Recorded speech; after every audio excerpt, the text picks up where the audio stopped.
আজ ছিল রথযাত্রা। বর্ধমানে গিয়েছিলাম রথ দেখতে। কিছুটা হাঁটার পরই আমার জুতো গেছে ছিঁড়ে। কী যে সমস্যায় পড়েছি আজ। তখন একটা রথ আসছিল সামনে এভাবে নাচ করতে করতে।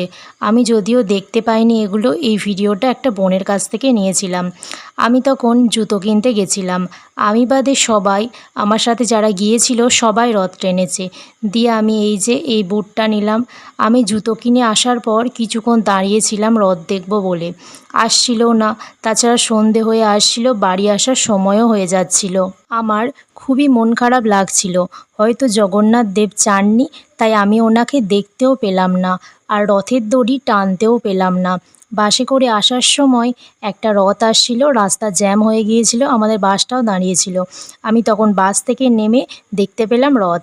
প্রথমবার রথে দড়ি টানার সৌভাগ্য হলো আমার। জগন্নাথ দেবেরও দর্শন পেলাম। জয় জগন্নাথ। দিয়ে বাড়ি ফেরার পথে খিদে পেয়েছিল, এগরোল খেলাম। এভাবেই ভালো মন্দের মধ্য দিয়ে এবারে আমার রথযাত্রা কাটলো।